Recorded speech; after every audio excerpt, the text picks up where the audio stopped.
ನಮಸ್ಕಾರ ವೀಕ್ಷಕರೇ, S news Karnataka express ನಲ್ಲಿ ತಮಗೆಲ್ಲರಿಗೂ ಸ್ವಾಗತ.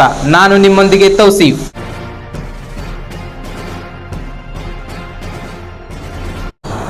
अनलॉक फेज़ 1 और अनलॉक फेज़ 2 के बाद 5 तारीख से लेके 19 तारीख तक इस महीने के 15 दिन के लिए अनलॉक फेज़ 3 भी सरकार ने घोषणा की है. उसके चलते थोड़े गाइडलाइंस, रिलैक्सेशंस और कुछ रिस्ट्रिक्शंस भी और गाइडलाइंस के अंदर दिया गया है. सबसे पहली बात तो यह है कि अनलॉक फेज़ 3 में जो भी पहले के कमर्शियल एस्टेब्लिशमेंट्स वगैरह थे जिनको टाइमिंग रिस्ट्रिक्शंस किया गया था और टाइमिंग रिलैक्सेशन किया गया है. अभी सुबह के 6 बजे से लेके शाम के 9 बजे तक, रात के 9 बजे तक दुकानें खुली हो सकती हैं. इसमें एसेंशियल, नॉन एसेंशियल कुछ भी ऐसे डिस्टिंक्शन नहीं किया गया है.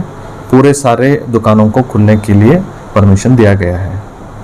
दूसरी बात यह है कि पॉलिटिकल फंक्शंस या पब्लिक गैदरिंग्स, जो भी लार्ज कॉन्ग्रेगेशंस, मतलब बहुत ज़्यादा लोग इकट्ठा होके कुछ फंक्शन करना या कोई भी दूसरे तरीके से पॉलिटिकल मीटिंग्स करना, ये सभी रिस्ट्रिक्शंस किए गए हैं. पब्लिक ट्रांसपोर्ट और प्राइवेट ट्रांसपोर्ट जितना उस गाड़ी में सीटिंग कैपेसिटी रहता है उसके लिए उतने लोगों के लिए ट्रैवल करने के लिए भी परमिशन दिया गया है. इसके आगे जो भी वीकेंड कर्फ्यू था सैटरडे और संडे के दिन, वो निकाल दिया गया है, हटा दिया गया है.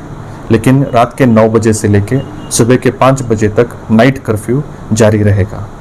तो ये नाइट कर्फ्यू के दौरान लोग घर से बाहर आना और दुकानें बंद रखना, ऐसा न, लोग घर से बाहर नहीं आने चाहिए और दुकानें और जो भी एस्टेब्लिशमेंट्स है वो सब बंद रहना चाहिए. एक स्पेशल कैटेगरी जो मेंशन किया गया है वो है शादियां और मरियत के बारे में. पहले जैसे शादियों में 40 लोगों को शामिल होने की परमिशन दी गई थी, अभी एक्सटेंड करके 100 लोगों तक भी शादियां कर सकते हैं, लेकिन उसके लिए महानगर पालिका से परमिशन लेना पड़ता है. मरियत में 5 लोगों को शामिल होने के लिए परमिशन दिया गया था, लेकिन ये अनलॉक फेज़ 3 में 20 लोग तक भाग ले सकते हैं. तो बाकी सब चीज़ें जो भी है कमर्शियल स्पेसेस में, मॉल्स में और होटल्स और रेस्टोरेंट्स में, ये सब कोविड एप्रोप्रिएट बिहेवियर, जैसे कंपलसरी मास्क पहनना पड़ता है जब भी आप मार्केट प्लेस विज़िट करेंगे और पब्लिक प्लेसेस विज़िट करेंगे, और सोशल डिस्टेंसिंग, सामाजिक अंतर भी वो कमर्शियल दुकान वाले भी मेंटेन करना पड़ता है और लोग भी सावधानी बरतना पड़ता है. क्योंकि अभी हम देख सकते हैं कि हमारे आजू बाजू के जो राज्य हैं वहाँ पे कोविड के केसेस कम नहीं हुए हैं अभी भी. इसलिए बहुत सारे ज़िलों में, जैसे कि सांगली हो, कोल्हापुर हो, ऐसे ज़िलों में अभी भी लॉकडाउन जारी है.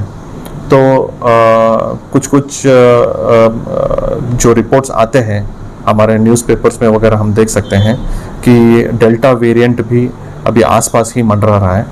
तो इसके जो इफ़ेक्ट्स है वो भी बहुत ख़तरनाक है करके डॉक्टर्स वगैरह अपने रिपोर्ट्स में बता रहे हैं.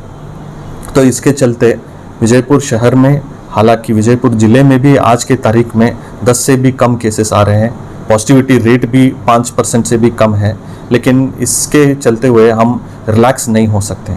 कोविड एप्रोप्रिएट बिहेवियर हर एक नागरिक को वो करना पड़ता है.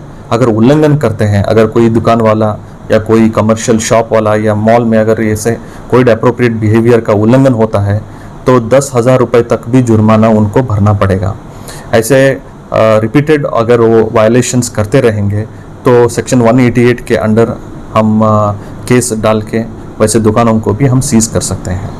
खासकर एक बात बताना चाहूँगा कि अभी भी सिनेमा थिएटर्स और जैसे कि जो भी लार्ज गैदरिंग्स होते हैं उनके लिए पाबंदी अभी भी रखे हैं. तो हमारे हेल्थ इंस्पेक्टर्स ऐसे राउंड्स पे रहेंगे.